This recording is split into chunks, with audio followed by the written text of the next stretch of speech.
Hello 12th friends, நீங்கள் உங்களோட engineering cut ஆஃபை 195+ secure பண்ணியிருந்தீங்கன்னா இந்த வீடியோ உங்களுக்காக தான். ஏன் அப்படின்னு சொல்லிட்டு கேட்டிங்கன்னா, இந்த வீடியோவில் top 3 engineering colleges of Tamil Nadu வந்து லிஸ்ட் அவுட் பண்ண போகிறோம். அண்ட் அது கூட அடுத்த செட் ஆஃப் டயர் காலேஜஸ் வந்து என்னன்னு சொல்லிட்டு நம்ம வந்து எக்ஸ்பிளைன் பண்ண போகிறோம். அண்ட் நீங்கள் ஒரு காலேஜை என்னென்ன பெர்ஸ்பெக்டிவ் அண்ட் பேராமீட்டர்ஸ் எல்லாம் வந்து கம்பேர் பண்ணி செலக்ட் பண்ணணும் அப்படின்றதையும் வந்து டீட்டெயில்டாக வந்து எக்ஸ்பிளைன் பண்ண போகிறோம். ஸோ இதை முழுசாக புரிஞ்சுக்க இந்த வீடியோவை ஸ்கிப் பண்ணாமல் பாருங்கள்.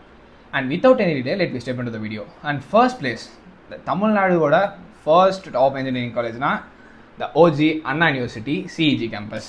அண்ட் இந்த காலேஜுக்குள்ளே என்டர் ஆகணும் அப்படின்னு சொல்லிட்டு நிறைய பேர் வந்து கனவோட படித்து இந்த ஒரு கட் ஆஃப் வந்து ஸ்கோர் பண்ணியிருப்பீங்க.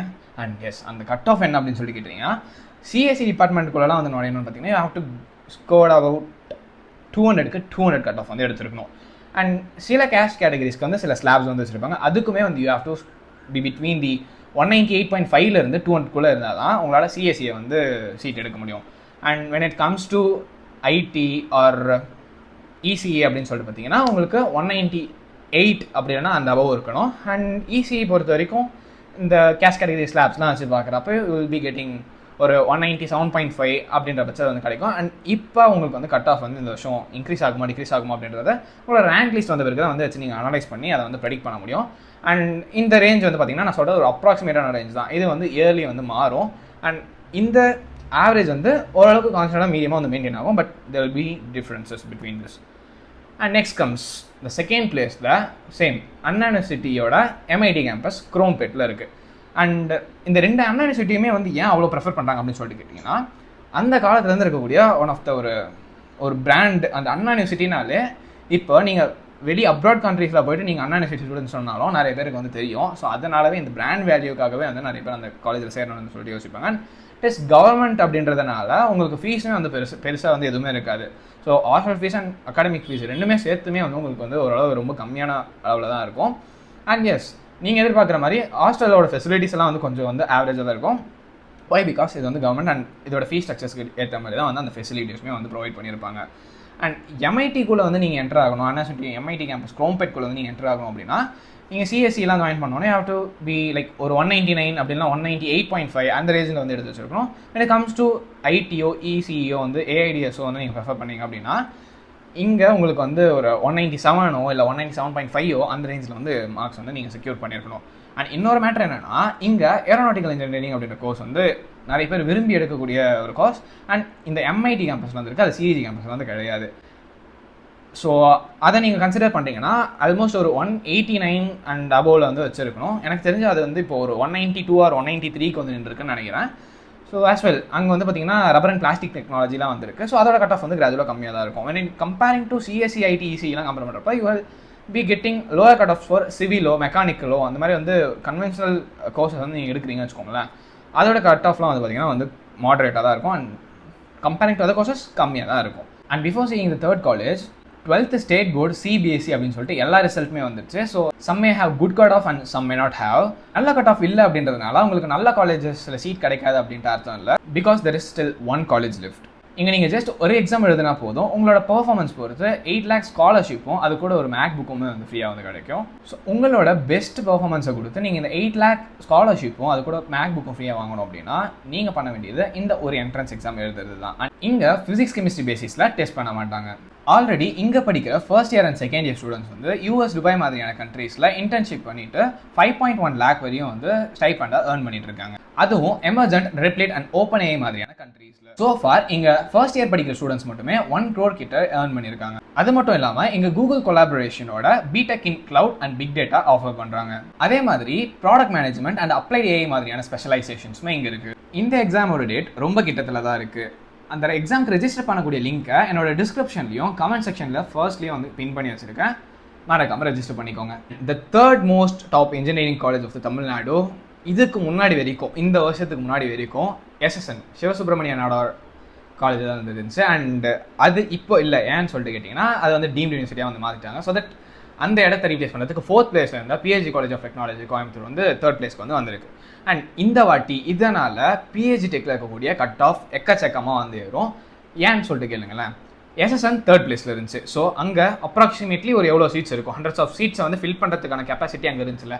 ஸோ அந்த காலேஜை டீம்டாக மாற்றினதுனால இப்போ அங்கே வில்லிங்காக போய் ஜாயின் பண்ணுற ஸ்டூடெண்ட்ஸ் எல்லாருமே எல்லாருமே SNUSSAT எழுதி SSNக்குள்ளே ட்ரை பண்ண மாட்டாங்க. பிகாஸ் அங்கே SNUSSAT எழுதி உள்ளே போனாங்கன்னா ஃபீஸ் ஸ்ட்ரக்சர் வந்து ரொம்பவே வந்து அதிகம். லைக் கம்பேரிங் டு மெரிட் கோட்டாவில் போகிறதுக்கு பதில் ஃபீஸ் வந்து கம்பேரிட்டிவ்லி அதிகம். ஸோ தட் எல்லாரும் என்ன பண்ணுவாங்க, அடுத்த காலேஜ் எதுவாக இருக்குன்னு சொல்லிட்டு பார்க்க PHD டெக்கில் வந்து ஜாயின் பண்ண தான் வந்து எல்லாருமே வந்து ரஷ் பண்ணுவாங்க. ஸோ அந்த நேரத்தில் உங்களோட கட் ஆஃப் இங்கே வந்து பார்த்தீங்கன்னா CSEல ஜாயின் பண்ணுறது உங்களுக்கு 198 தேவைப்படும். அதெல்லாம் இந்த ஸ்லாப்ஸ்லாம் வச்சு பார்த்தீங்கன்னா 197.5 அந்த ரேஞ்ச் வந்து உங்களுக்கு தேவைப்படும். அண்ட் ஐடிக்குமே மோரோவர் வந்து 196 அண்ட் 196.5 அந்த ரேஞ்சில் தேவைப்பட்டு இருந்துச்சு. ECEல எய்டட்னா வந்து 197 தேவைப்பட்டுருந்துச்சு. அண்ட் செல் சப்போர்ட்னா வந்து உங்களுக்கு 195 ப்ளஸ் வந்து தேவைப்பட்டுருந்துச்சு. ஸோ அது எல்லாமே வந்து இப்போது ஒரு 2 கட் ஆஃப் இல்லை 1.5 கட் ஆஃப் வந்து ஒவ்வொரு கோர்ஸ்லையுமே வந்து இன்க்ரீஸ் ஆகும். அண்ட் இந்த ஒரு விஷயத்த 195க்கு மேலே எடுத்துருக்கக்கூடிய ஸ்டூடெண்ட்ஸ் நீங்கள் கவனமாக பார்த்துக்கணும். அண்ட் நீங்கள் சேஃபர் ஹேண்ட்ஸ் இந்த காலேஜோட நீங்கள் சாய்ஸ் லிஸ்ட்டை ஃபில் பண்ணி கம்ப்ளீட் பண்ணாமல் இதுக்கு கீழே சேஃபர் ஜோனில் இருக்கக்கூடிய காலேஜஸ் வந்து நீங்கள் ஆட் பண்ணிக்கணும். ஸோ நான் சொல்ல வந்த top 3 colleges of engineering in Tamil Nadu இதுதான். அண்ட் இந்த 3, அதாவது அண்ணா யூனிவர்சிட்டி, CG, MIT, அதுக்கப்புறம் PHD, இதை தாண்டி நீங்கள் எந்தெந்த காலேஜஸ் வந்து ஃபில் பண்ணலாம் அப்படின்றத நான் ஒரு சிம்பிளாக என்னோட பெர்ஸ்பெக்டிவ்லேருந்து உங்களுக்கு ஒரு இன்புட் தரேன். ஸோ அதை வச்சு நீங்கள் டிசைட் பண்ணிக்கோங்க. என்ன மேட்டர்னா, நீங்கள் அடுத்து இருக்கக்கூடிய கவர்மெண்ட் காலேஜஸ் வந்து பார்த்தீங்கன்னு வச்சுக்கோங்களேன், லைக் CIT பார்க்கறதா இருக்கட்டும், இல்லை GCT கோயம்புத்தூர் பார்த்தீங்கன்னாலும் சரி, அங்கே நீங்கள் கட் ஆஃப் வந்து அதிகமாக தான் இருக்கும். ரேங்க் லிஸ்ட்டை வச்சு மட்டும் செக் பண்ணிங்கன்னா உங்களோட கட் ஆஃப் அங்கே அதிகமாக தான் இருக்கும். ஸோ எல்லா டாப்பர்ஸுமே அங்கே தான் போய் சேராங்க அப்படின்ற பிளைண்டாக நீங்கள் போய் ஜாயின் பண்ணுறதுக்கு பதிலாக பிஃபோர் ஜாயினிங் யோர் காலேஜ் நீங்கள் ஒன்ஸ் ஆச்சு அந்த பிளேஸை போய் விசிட் பண்ணி பாருங்கள். அந்த காலேஜோட என்வரான்மெண்ட் எப்படி இருக்குது அண்ட் அங்கே இருக்கக்கூடிய எக்ஸ்போஷர் எப்படி இருக்குன்னு சொல்லிட்டு அங்கே படிக்கிற சில ஸ்டூடெண்ட்ஸ் கிட்ட வந்து பேசி பாருங்கள். அவங்க வந்து உங்களுக்கு நிறைய இன்புட்ஸ் வந்து தருவாங்க. வை பிகாஸ் GCTலாம் வந்து பார்த்தீங்கன்னா உங்களோட இன்ஃப்ராஸ்ட்ரக்சர், அந்த காலேஜோட இன்ஃப்ராஸ்ட்ரக்சர் வந்து ஓரளவு மாடரேட்டாக தான் வந்திருக்கும். ஏன்னா அது வந்து ஒரு government college and government campus எப்படி இருக்குன்றது உங்களுக்கு பேசிக்காக அண்டர்ஸ்டாண்டிங் இருக்கும்னு நினைக்கிறேன். அப்படி இல்லைனா நீங்கள் காலேஜஸ் வந்து விசிட் பண்ணி பாருங்கள். அண்ட் விசிட் பண்ணி பார்த்து உங்களுக்கு அது பிடிச்சிருந்து எனக்கு இங்கே ஓகே இந்த ஃபீஸ் ஸ்ட்ரக்சர் ரொம்ப கம்மியாக இருக்குது, பட் நான் இங்கே படித்தா நான் ஷைன் ஆகிப்பேன் அப்படின்ற கான்ஃபிடன்ஸ் இருந்தால் மட்டும் அங்கே வந்து ஜாயின் பண்ணுங்க. அண்ட் அதுக்கு முன்னாடி பிளைண்டாக GCTனாலே கண்ணு முடிட்டு நான் வந்து சாய்ஸ் லிஸ்ட்டில் போடுவேன் அப்படின்ற தப்பு கூட யாரும் பண்ணியிருந்தாங்க. லைக் ஏன் இதை சொல்கிறேன், ஒன்லி GCT பற்றி மட்டும் நான் பேசல, எந்த காலேஜஸ் இருந்தாலும் சரி. இப்போ நான் சொன்ன இந்த டாப் 3 காலேஜஸுமே வந்து நீங்கள் கன்சிடர் பண்ணாலும் சரி, ஒன்ஸ் அந்த காலேஜை விசிட் பண்ணி பாருங்கள். விசிட் பண்ணி பார்த்தா தான் அங்கே இருக்கக்கூடிய நிலைமை தெரியும். அங்கே படிக்கிற பசங்களோட பேசினா தான் அங்கே இருக்க ரியாலிட்டி உங்களுக்கு வந்து புரியும். ஸோ இந்த ஒரு தப்பை யாரும் பண்ணிடாதீங்க. ஏன்னா என்னோட சீனியர்ஸ் செட்டாக இருக்கட்டும், இல்லை ஃப்ரெண்ட்ஸ் ஆஃப் ஃப்ரெண்ட்ஸாக இருக்கட்டும், எல்லாரும் பண்ண விஷயம் என்னன்னா, நான் அந்த காலேஜோட பேர் அண்ட் அந்த பிராண்ட் வேல்யூ மட்டும் பார்த்து தான் நான் சாய்ஸ் லிஸ்ட் ஃபில் பண்ணேன். அங்கே போய் நான் ஒன்ஸ் நேரில் பார்த்துருந்தா அதை நான் சாய்ஸ் லிஸ்ட்டில் ஃபில் பண்ணியிருக்க மாட்டேன்னு தான் வந்து நிறைய பேர் இன்புட்ஸ் சொன்னாங்க. அண்ட் நிறைய பேர் சேர்ந்து முடிச்சிட்ட பேருக்கு வந்து ரெக்ரெட் பண்ணாங்க. இந்த ஒரு மிஸ்டேக்கையும் நீங்கள் வந்து பண்ணிடக்கூடாது. And the second thing is that college பேரை கரெக்டாக பார்த்து சாய்ஸ் லிஸ்ட் ஃபில் பண்ணணும். வை பிகாஸ் நிறைய பேர் CIT கோயம்புத்தூர் இன்ஸ்டியூட் ஆஃப் டெக்னாலஜிக்கு பதிலாக CIET, லைக் அது ஏதோ ஒரு சிக்கு வந்து ஒரு டெஃபினேஷன் இருக்குது, இன்ஸ்டியூட் ஆஃப் இன்ஜினியரிங் அண்ட் டெக்னாலஜின்னு சொல்லிட்டு ஒன்று இருக்குது. ஸோ அந்த CIET போட்டு அது வந்து பார்த்தீங்கன்னா CIT வந்து உங்களுக்கு டயர் 1 காலேஜஸில் வந்துடும். அந்த CIETன்றது டயர் 3 காலேஜஸில் இருந்துச்சு. ஸோ இந்த ஒரு ஈனால எவ்வளோ பெரிய பிரச்சனை தெரியுமா? ஸோ அந்த காலேஜில் போய் ஜாயின் பண்ணிவிட்டு மார்க் ஷீட்ஸ் எல்லாத்தையுமே ப்ரொவைட் பண்ணி அங்கே லாக் ஆகிட்டு ஸோ அடுத்த வேறு எங்கேயுமே ட்ரான்ஸ்ஃபர் ஆக முடியாத நிலமையிலலாம் வந்து நிறைய பேர் வந்து மாட்டிருந்தாங்க. ஸோ அந்த ஒரு மிஸ்டேக் வந்து பண்ணுறாங்க. இதே மாதிரியான ஒரு எக்ஸாம்பிள் தான் PHD காலேஜ் ஆஃப் டெக்னாலஜின்ட்டு சாய்ஸ் லிஸ்ட்டில் ஃபில் பண்ணுறதுக்கு பதிலாக PHD ஐடெக் நீலாம்பூரில் இருக்கக்கூடிய கேம்பஸ் ஃபில் பண்ணி டாப் கட் ஆஃப் இருக்கவங்க அந்த PHD ஐடெக் வந்து ஜஸ்ட் ஒரு சின்ன மிஸ் அண்டர்ஸ்டாண்டிங்னால மாற்றி சாய்ஸஸை ஃபில் பண்ணிவிட்டு அந்த காலேஜில் போய் ஜாயின் பண்ணியிருக்காங்க. அண்ட் இந்த மாதிரி நிறைய பேர் வந்து பண்ணியிருப்பாங்க. அந்த ஒரு மிஸ்டேக்கை நீங்கள் கேர்லெஸ்ஸாக பண்ணிடாதீங்க. ஒன்ஸ் சாய்ஸ் லிஸ்ட்டை போட்டுட்டு 1க்கு 10 வாட்டி செக் பண்ணிக்கோங்க, தப்பே கிடையாது. ஏன்னா லைஃப் டெசிஷனை பார்த்து எடுத்துக்கோங்க. And the most important thing is that நீங்கள் சில ப்ரைவேட் காலேஜஸில் ஜாயின் பண்ணுறீங்க அப்படின்ற ஒரு பெர்ஸ்பெக்டிவ்ல வந்து பார்த்தா அந்த காலேஜஸை பற்றி என்டையராக தெரிஞ்சு வச்சுக்கோங்க. அண்ட் அங்கே இருக்கக்கூடிய ஃபேக்கல்ட்டிஸ் எப்படி இருக்காங்க, முதல்ல அங்கே ஃபேக்கல்ட்டிஸ் சஃபிஷியண்ட்டாக இருக்காங்களா, அப்படி இல்லைனா வந்து அங்கே நிறைய பிரச்சனைகள் இருக்கா அப்படின்றதெல்லாம் வந்து முன்னாடியே விசாரிச்சுட்டு அங்கே படிக்கிற பசங்க கிட்ட விசாரிச்சுட்டு அப்புறமா வந்து ஜாயின் பண்ணுங்கள். நிறைய பேர் என்னோட சப்ஸ்கிரைபர்ஸாக இருக்கட்டும் இல்லை என்னோட ஃபாலோவர்ஸாக இருக்கட்டும் கால் பண்ணி கேட்கக்கூடிய ஒரு விஷயம் என்னன்னா, ப்ரோ இந்த மாதிரி நான் வந்து ஒரு ப்ரைவேட் காலேஜில் ஜாயின் பண்ணிட்டேன், இங்கே பார்த்தீங்கன்னா ஒன்றுமே சரி கிடையாது, பட் நான் ஜாயின் பண்ணிட்டதுனால இங்கேருந்து நான் வெளியே வரணும்னாலும் அந்த 4 வருஷத்தோட ஃபீஸுமே வந்து மொத்தமாக கட்டினா தான் எனக்கு வந்து என்னோட சர்டிஃபிகேட்ஸ் ஒரிஜினல் சர்டிஃபிகேட்ஸ் அவங்ககிட்ட தானே இருக்கும், அந்த டாக்குமெண்ட்ஸ் எல்லாமே வந்து ரிட்டர்ன் பண்ணுவேன்னு சொல்லிட்டு சொல்கிறாங்க.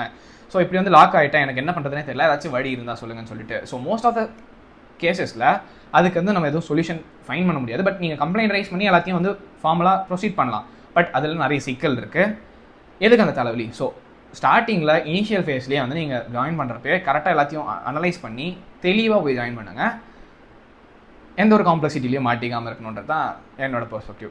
அண்ட் எஸ், இந்த வீடியோ உங்களுக்கு பிடிச்சிருக்கும்னு நினைக்கிறேன். நிறைய இன்ஃபர்மேட்டிவான கண்டென்ட் வந்து நீங்கள் தெரிஞ்சிருப்பீங்கன்னு நினைக்கிறேன். If you want still more videos like this, do subscribe our channel. And அடுத்த ஒரு இன்ட்ரெஸ்டிங்கான வீடியோவில் சந்திக்கலாம். அண்ட் அதுக்கு முன்னாடி உங்கள் ஃப்ரெண்ட்ஸ் அண்ட் ஃபேமிலி மெம்பர்ஸ்க்கு இந்த வீடியோ ஷேர் பண்ணிடுங்க. அடுத்த வீடியோவில் பார்க்கலாம். Good bye, cheers.